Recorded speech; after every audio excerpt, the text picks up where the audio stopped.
exercise 9.3 question. ಇನ್ನೇನ್ ಕೊಟ್ಟಿದ್ದಾರೆ ನೋಡ್ರಿ, find the height of the cylinder whose volume is 1.54 meter cube. Okay, ಇಲ್ಲೇನ್ ಕೊಟ್ಟಿದ್ದಾರೆ ಅದನ್ನ ಬರ್ಕೊಂಡ್ಬಿಡ್ತೀನಿ. ಅವ್ರು ಏನ್ ಕೊಟ್ಟಿದ್ದಾರೆ, ವಾಲ್ಯೂಮ್ ಆಫ್ ಸಿಲಿಂಡರ್ ಕೊಟ್ಟಿದ್ದಾರೆ. ಓಕೆ, ಎಷ್ಟು ಕೊಟ್ಟಿದ್ದಾರೆ, 1.54 ಮೀಟರ್ ಕ್ಯೂಬ್ ಅಂತ ಕೊಟ್ಟಿದ್ದಾರೆ. ಆಮೇಲೆ diameter of the base is 140 centimetre ಅಂತ ಕೊಟ್ಟಿದ್ದಾರೆ. ಓಕೆ, ಸೊ ನಾನು ಏನ್ ಮಾಡ್ತೀನಿ, ಒಂದು ಸಿಲಿಂಡರ್ ಹಾಕ್ತೀನಿ.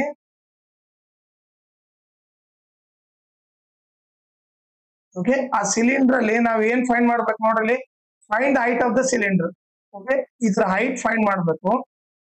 ಓಕೆ, ಆಮೇಲೆ ಹೂಸ್ ವಾಲ್ಯೂಮ್ ಕೊಟ್ಟಿದ್ದಾರೆ ಅದನ್ನ ಬರ್ಕೊಂಡಿದ್ದೀನಿ. ಡಯಾಮೀಟರ್ ಕೊಟ್ಟಿದ್ದಾರೆ. ಇದಿಷ್ಟು ಏನಾಗುತ್ತೆ, ಡಯಾಮೀಟರ್ ಏನ್ ಕೊಟ್ಟಿದ್ದಾರೆ ಅವರು, 140 ಸೆಂಟಿಮೀಟರ್ ಕೊಟ್ಟಿದ್ದಾರೆ. ಸೊ ಈಗ ನೀವು ನೋಡಿದ್ರೆ ರೇಡಿಯಸ್ ಏನಾಗುತ್ತೆ, d/2. Nothing but 140 by, okay, cancel ಮಾಡಿದ್ರೆ 2 1 2 70 ಸೊ ರೇಡಿಯಸ್ ಬಂದ್ಬಿಟ್ಟು ಎಷ್ಟಾಯ್ತು, 70 ಸೆಂಟಿಮೀಟರ್ ಆಯ್ತು. ಇಲ್ಲಿ ನೋಡ್ರಿ, ಇಲ್ಲಿ ಅವರು ವಾಲ್ಯೂಮ್ ಬಂದ್ಬಿಟ್ಟು ಮೀಟರ್ ಕ್ಯೂಬ್ ಅಂತ ಕೊಟ್ಟಿದ್ದಾರೆ. ಸೊ ನಾವು ಈ ಸೆಂಟಿಮೀಟರ್ ನ ಮೀಟರ್ ಕನ್ವರ್ಟ್ ಮಾಡ್ಬೇಕು. ನಮ್ಗೆ ಏನ್ ಗೊತ್ತು, 1 metre is equal to 100 centimetre ಅಂತ ಗೊತ್ತು. ಓಕೆ, ಈಗ ಸೆಂಟಿಮೀಟರ್ ಒಂದೇ ಈ ಕಡೆ ಇಟ್ಕೊಂಡ್ರೆ 1 into 100 ಈ ಕಡೆ ಬಂದ್ರೆ divide by 100 metre is equal to centimetre. So ನಾನು ಸೆಂಟಿಮೀಟರ್ ಇದ್ದಲ್ಲಿ ಏನ್ ಬರೀಬಹುದು, 1/100 ಮೀಟರ್ ಅಂತ ಬರೀಬಹುದು. ಸೊ ಸೆಂಟಿಮೀಟರ್ ನ ಮೀಟರ್ ಕನ್ವರ್ಟ್ ಮಾಡ್ಬೇಕಂದ್ರೆ 1/100 ಅಂತ ಬರೀಬೇಕು. 70 ಸೆಂಟಿಮೀಟರ್ ಇದ್ದಲ್ಲಿ ಏನ್ ಬರೀಬೇಕು, 1/100 ಮೀಟರ್ ಅಂದ್ರೆ 70 into 1/100 metre which is equal to 70/100 metre.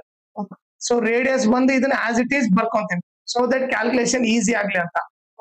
ಈಗ ವಾಲ್ಯೂಮ್ ಆಫ್ ಸಿಲಿಂಡರ್ ಫಾರ್ಮ್ ಏನು, πr² ಇಸ್ ಈಕ್ವಲ್ ಟು 1.54 ಅಂತ ಕೊಟ್ಟಿದ್ದಾರೆ. ಈಗ ಪೈ ವ್ಯಾಲ್ಯೂ ಏನು, 22/7.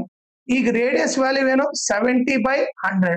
70/100 ಸ್ಕ್ವಯರ್ ಇರೋದ್ರಿಂದ 2 ಸರಿ ಬರೀಬೇಕು. 70/100 ಇಂಟು ಹೈಟ್ ಗೊತ್ತಿಲ್ಲ, ಹೈಟ್ ಬಂದು ಗೊತ್ತಿಲ್ಲ, ಅದನ್ನೇ ಫೈಂಡ್ ಔಟ್ ಮಾಡಬೇಕು. ಆಸ್ ಇಟ್ ಈಸ್ ಬರ್ತೀವಿ, ಇಸ್ ಈಕ್ವಲ್ ಟು 1.54. ಓಕೆ, ಈಗ ನಾವೇನ್ ಮಾಡೋಣ, ನೋಡ್ರಿ, ಇನ್ನೊಂದ್ 0 ಕ್ಯಾನ್ಸಲ್ ಆಯ್ತು. ಆಮೇಲೆ ಇನ್ನೊಂದ್ 0 ಕ್ಯಾನ್ಸಲ್ ಆಯ್ತು. ಆಮೇಲೆ 7 ಕ್ಯಾನ್ಸಲ್ ಆಯ್ತು.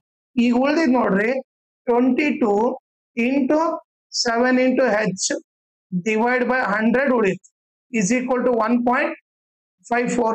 ಈಗ h ಒಂದೇ ನಾನು ಲೆಫ್ಟ್ ಸೈಡ್ ಇಟ್ಕೊಂತೀನಿ, ಇನ್ನು ಉಳಿದೆಲ್ಲ ರೈಟ್ ಸೈಡ್ ಹೋಗ್ತೀನಿ. 1.54 ಈ 100 ಡಿವೈಡ್ ಬೈ ಇದೆ, ಆ ಕಡೆ ಹೋದ್ರೆ ಇಂಟು 100 ಆಗುತ್ತೆ. ಆಮೇಲೆ ಈ 22 ಬೈ ಇಂಟು 7 ಇದು ಇಂಟು ಐತೆ, ಆ ಕಡೆ ಹೋದ್ರೆ ಡಿವೈಡ್ ಆಗುತ್ತೆ.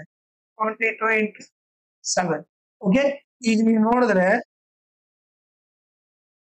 ಈಗ 1.54 into 100 ಮಾಡಿದ್ರೆ ಏನಾಗುತ್ತೆ, ಈ ಪಾಯಿಂಟ್ ಇಲ್ಲ ಅನ್ಕೊಂಡ್ರೆ 154, ಇಲ್ಲಿ 2 0 ಇರೋದ್ರಿಂದ 2 0 ಬರೀತೀನಿ.